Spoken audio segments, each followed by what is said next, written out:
Standard 10th chapter number 5 introduction to calc के बारे में आज हम प्रैक्टिकल के बारे में आज हम देखेंगे। आज हम चैप्टर नंबर 5 में जो प्रैक्टिकल टॉपिक अवेलेबल है वो प्रैक्टिकल टॉपिक के बारे में आज हम डिस्कस करेंगे। तो चलिए स्टार्ट करते हैं। चैप्टर नंबर 5 का पहला प्रैक्टिकल जो कि हम एक स्टेशनरी शॉप पे से कुछ आइटम्स हम यहाँ पे परचेज कर रहे हैं तो उसके बारे में है। और जो भी शॉपकीपर हमें बिल बना के देगा वो कैसे बिल बनता है और उसकी प्रोसेस क्या है वो आज हम समझेंगे। तो यहाँ पे एक स्टेशनरी शॉप का एक यहाँ पे एक बिल अमाउंट पूरा एक रेडी करके रखा हुआ है। जैसे कि यहाँ पे आइटम्स हमने परचेज की है pen pencil notebook notebook cover and water bottle. और क्वांटिटी हमने यहाँ पे हर एक आइटम की अलग अलग यहाँ पे परचेज की है और यहाँ पे यूनिट प्राइस के अंदर पर क्वांटिटी की प्राइस यहाँ पे रखी हुई है। अमाउंट का कॉलम आपको अभी खाली दिख रहा है क्योंकि यहाँ पे हम फॉर्मूला का यूज करके यहाँ पे हम पर्टिकुलर पेन की कितनी अमाउंट हुई पेंसिल की कितनी अमाउंट हुई वो हम यहाँ पे फॉर्मूला के थ्रू यहाँ पे हम एक्सप्लेन करेंगे। और उसके नीचे अगर आप देखोगे तो नीचे की साइड में आपको वहां पे टोटल दिख रहा है यानी कि आप पांचों आइटम का जितना भी अमाउंट का टोटल होगा वो यहाँ पे आपको टोटल वहां पे देखने को मिलेगा। उसके नीचे टैक्सेस लिखे हुए हैं और ब्रैकेट में मैंने लिखा हुआ है 8%। दैट मींस जो मेरा टोटल आएगा वो टोटल के ऊपर मैं यहाँ पे 8% टैक्स इंक्लूड करूंगा। And then after total and taxes को मिलाकर यानी कि दोनों का समेशन करके यहाँ पे मैं नेट अमाउंट में वैल्यू एंटर कराऊंगा जो हमें यानी कि जो भी कस्टमर होगा वो शॉपकीपर को उतनी अमाउंट देनी होगी। दैट्स व्हाई वो अमाउंट यहाँ पे नेट अमाउंट के रूप में वो यहाँ पे मैं मेंशन करूंगा। तो चलिए हर एक चीज जो आपको अभी ब्लैंक दिख रही है उसको हम फॉर्मूला के थ्रू फिलअप करें और एक्सप्लेन करें कि ये कैसे काम करता है कैल्क के अंदर। तो यहाँ पे स्टूडेंट्स याद रखने का पॉइंट ये है कि यहाँ पे जो भी फॉर्मूला फॉलो करूँ सेम फॉर्मूला आपके लिए वो अवेलेबल शायद ना भी हो क्योंकि मैंने यहाँ पे अलग कॉलम अलग रो के अंदर डेटा एंटर किए है। और हो सकता है जब आप अपना प्रैक्टिकल करने जाओ तब भी आप यहाँ पे कोई अलग रो और एक अलग कॉलम के अंदर आप अपना डेटा एंटर करो। तो जस्ट यहाँ पे जो भी कॉन्सेप्ट है वो कॉन्सेप्ट समझ लेना। हर एक के लिए यहाँ पे फॉर्मूला फिक्स नहीं है। फॉर्मूला में भी चेंजेस अगर आप कोई अलग डेटा टाइप कर रहे हो या फिर अलग कॉलम रो के अंदर डेटा टाइप करोगे तो फॉर्मूला यहाँ पे चेंज हो जाएगी। तो जस्ट कॉन्सेप्ट को समझो कि किस तरह की फॉर्मूला यूज होगी। तो यहाँ पे सबसे पहले पेन आइटम है उसकी हमने 5 क्वांटिटी परचेज की और एक क्वांटिटी की प्राइस यहाँ पे 10 रुपीज है। तो यहाँ पे फॉर्मूला ऐसी अप्लाई होगी जो सिंपल मैथ्स में आती थी कि एक यूनिट प्राइस की कीमत 10 रुपीज है तो 5 यूनिट प्राइस की कीमत कितनी होगी। तो यहाँ पे हमें सिंपली 5 into 10 मल्टीप्लीकेशन करना है। तो यहाँ पे कॉलम के अंदर यहाँ पे हम एक फॉर्मूला यूज करेंगे। और स्टूडेंट्स याद रखने का पॉइंट थियरी के अंदर हमने भी देखा था कि जो भी फॉर्मूला होगी वो formula always start with is equal to sign. तो जो भी आप फॉर्मूला लिखने जाओ वो यहाँ पे सबसे पहले इज इक्वल टू की साइन लिखना जरूरी है अदरवाइज वो टेक्स्ट फॉर्मूला हो जाएगी यानी कि कोई आंसर नहीं आएगा। तो सबसे पहला इज इक्वल टू यहाँ पे मैंने जो 5 एंटर किया है उसका हम सेल एड्रेस देखने जाए तो यहाँ पे मैंने F6 कॉलम के अंदर यानी कि वो सेल एड्रेस के अंदर मैंने यहाँ पे 5 एंटर किया है। मेरा 5 का सेल एड्रेस बनेगा यहाँ पे F6। तो मैं यहाँ फॉर्मूला में लिखूंगा F6 मल्टीप्लीकेशन करना है दोनों के बीच में तो यहाँ पे मैं हैशटैग सिंबल का यूज करूंगा मल्टीप्लीकेशन के लिए। और जो मैंने 10 एंटर किया हुआ है उसका सेल एड्रेस अगर मैं देखने जाऊँ तो उसका सेल एड्रेस मेरा यहाँ मुझे मिलेगा G6 क्योंकि वो मैंने G कॉलम के अंदर और 6 नंबर की रो के अंदर मैंने वो लिखा हुआ है। दैट्स व्हाई मेरा सेल एड्रेस उसका होगा G6। तो यहाँ दोनों के बीच में मुझे जो मल्टीप्लीकेशन करना था उसकी फॉर्मूला मेरी रेडी हो गई है। जैसे फॉर्मूला रेडी हो गई मैं यहाँ पे एंटर प्रेस करूंगा तो वहां पे मुझे दोनों का मल्टीप्लीकेशन होके आंसर मिल जाएगा। तो 50 इज माई आंसर। तो मुझे एक आंसर रेडी हो गया। अब मुझे पेंसिल के बारे में वो मल्टीप्लीकेशन करके मुझे आंसर लेना है तो मैं वापस से वही फॉर्मूला का यूज करूंगा once again is equal to. और 4 जो डेटा मैंने एंटर किया हुआ है उसका मेरा सेल एड्रेस होगा यहाँ पे F7। तो यहाँ पे मैं लिखूंगा F7। वापिस से मल्टीप्लीकेशन ही करना है तो मल्टीप्लीकेशन का सिंबल यूज करूंगा। और वापिस से जो 2 लिखा था उसका सेल एड्रेस मेरा होगा यहाँ पे G7। तो यहाँ पे मैं एंटर करूंगा G7 और देन आफ्टर प्रेस एंटर तो यहाँ पे मुझे उसका मल्टीप्लीकेशन होकर आंसर मिल जाएगा। अब हर एक चीज के लिए आपको हर बार वो फॉर्मूलाज लिखने की जरूरत नहीं है। आप यहाँ पे लास्ट कॉलम जो आपने लास्ट अभी जो फॉर्मूला यूज की थी वहां पे जाओ उस सेल पे क्लिक करो फिर आपको यहाँ पे एक छोटा सा एक डॉट दिख रहा है, उसके ऊपर आपका माउस का पॉइंटर ले जाओ, तो वो माउस पॉइंटर वहां पे चेंज होकर यानी कि एरो सिंबल से हटकर वहां से एक पतला सा प्लस सिंबल आपको देखने को मिलेगा।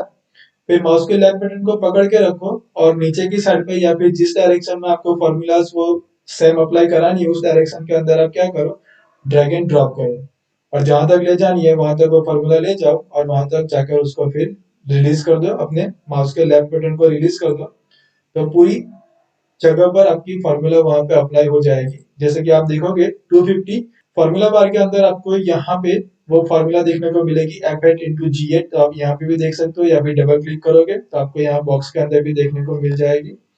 तो हम डबल क्लिक करके भी देख सकते हैं, तो यहाँ पे वो F9 इंटू G9 और 160 के लिए भी देखो तो भी वहां पे डबल क्लिक करो तो आपको वो फॉर्मूला मिल जाएगी।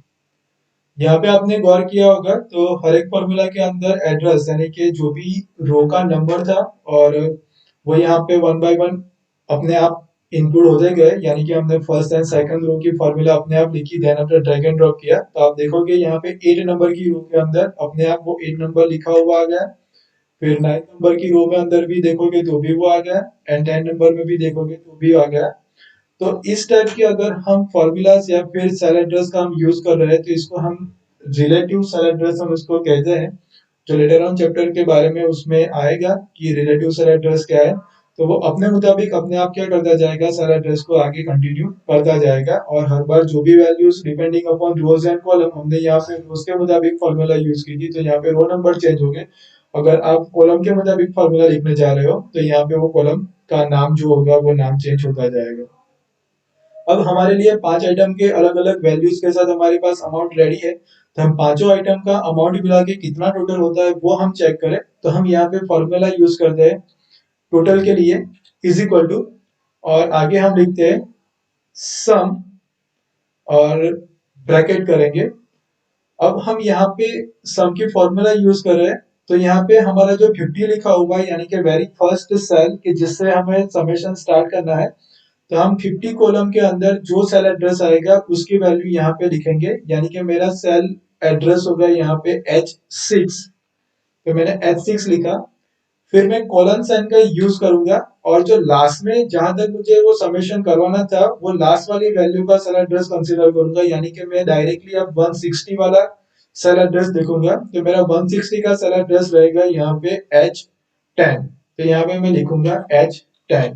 और जो मैंने ब्रैकेट स्टार्ट किया था वो ब्रैकेट को मुझे खत्म करना है, तो यहाँ पे मैं ब्रैकेट को एंड कर लूंगा एंड प्रेस एंटर। तो सभी आइटम्स का मिलाकर मेरा यहाँ पे टोटल आ जाएगा 518।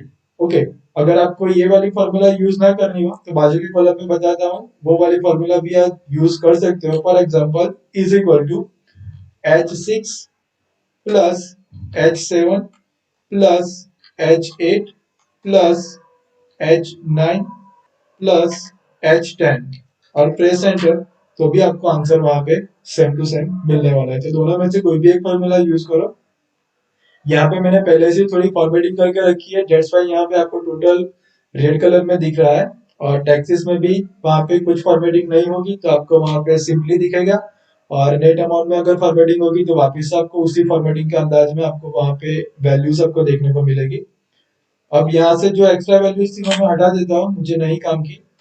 अब वापिस आते हैं अपने प्रैक्टिकल के अंदर। अब टैक्सेस मुझे 8% करने हैं, और जो भी टैक्स होगा वो हम सबको पता है कि टोटल के ऊपर हम टैक्स अप्लाई करते हैं, तो मेरा टोटल है यहाँ पे 518, तो 518 के ऊपर मैं 8% टैक्स अप्लाई करूंगा। मुझे मेरा टैक्सेस अमाउंट यहाँ पे फिक्स है, मुझे 8% ही करने हैं टोटल के ऊपर।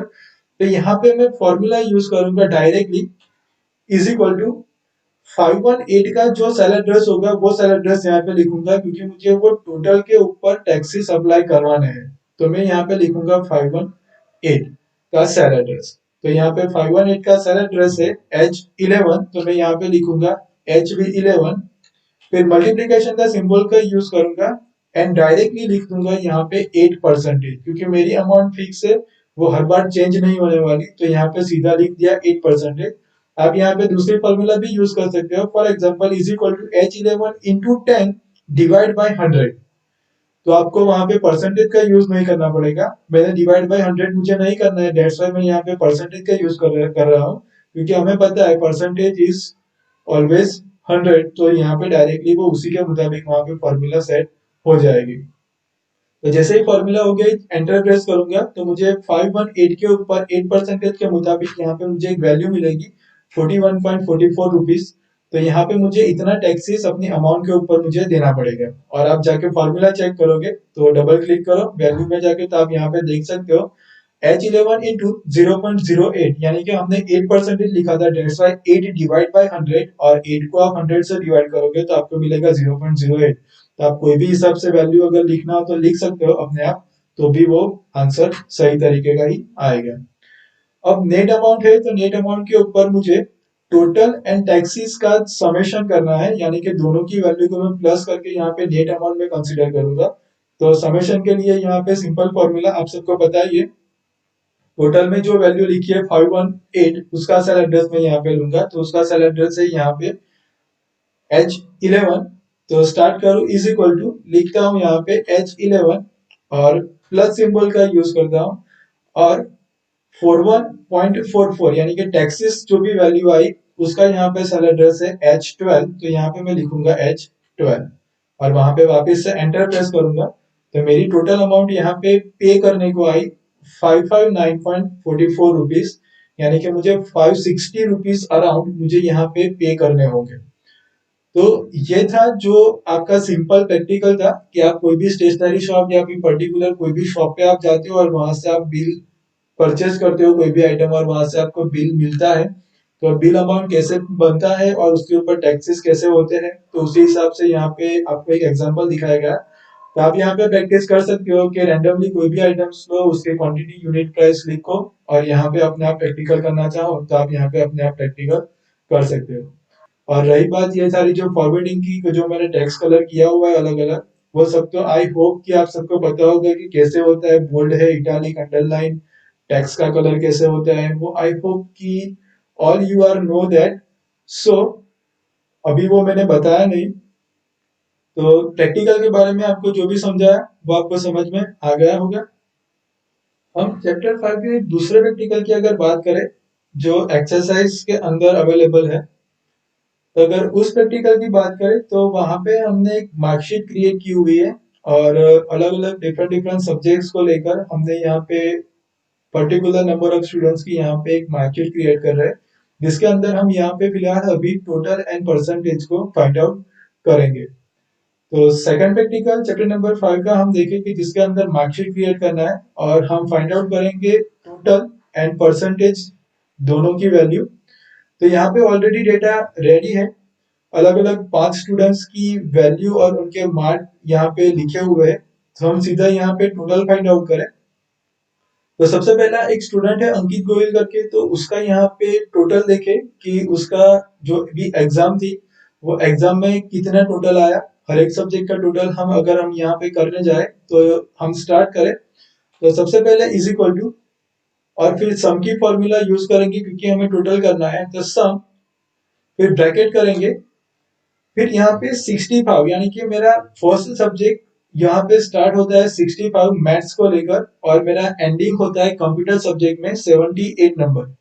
यानी कि ये मेरा हुआ टोटल अलग अलग maths, science, English, Gujarati, SS, Sanskrit और कंप्यूटर।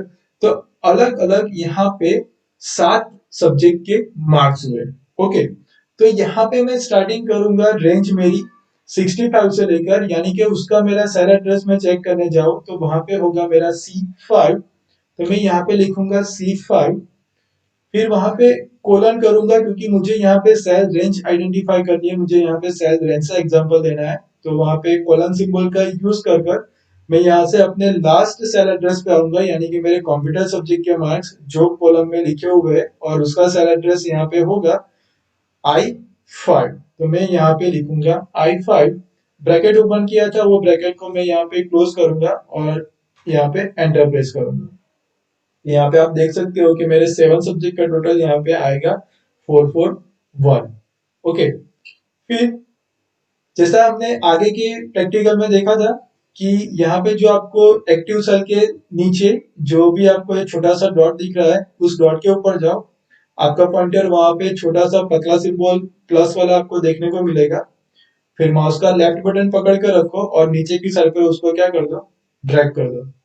तो आपको सभी के आपको टोटल होकर यहाँ पे आ जाएंगे। ओके, अब यहाँ पे परसेंटेज हम एवरेज निकालेंगे, हर एक स्टूडेंट्स का एवरेज कितना है। तो एवरेज के लिए हम यहाँ पे फॉर्मूला यूज करेंगे, इज इक्वल टू जो भी एवरेज आएगा वो यहाँ पे टोटल की वैल्यू के ऊपर आएगा, यानी कि हम यहाँ एवरेज निकालने के लिए टोटल का सेल एड्रेस का यूज करेंगे।